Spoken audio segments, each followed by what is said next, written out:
امروز میخوام از یه معجزه براتون صحبت کنم، معجزه‌ای به نام ترک اعتیاد. سلام، بین سیرم بیدن معجزه‌دان سوزونان دانشم، معجزه ترک اعتیاد. آیا خسته شدید از چرت زدن، از خماری پس دادن؟ Yolunupsuz çort vurmaktan, kumarlık pasırlıklardan. بدون چرت زدن و بدون خماری پس دادن، بدون هیچ گونه درد و خماری راحت میتونید ترک کنید. İstiyorsunuz bir tane bir şey muharrefe edeyim size.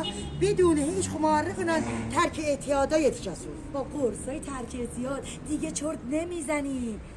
Kursay terk اعتیادıyla daha çort vurmazsınız. دیگه راحت میتونی به مهمونی بری، دیگه از خانواده دور نمیشی. Xanavadozdan aralı değilsiniz, çort vurmazsınız günahlıkta. دیگه دغدغه مواد و مواد فروشو نداری. Mavad dilen mavad furuşuyla da işiniz yoktu.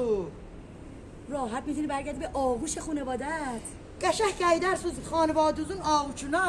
معجزه ترک اعتیاد. Mucize ehtiyat terk. اول بیان بکشین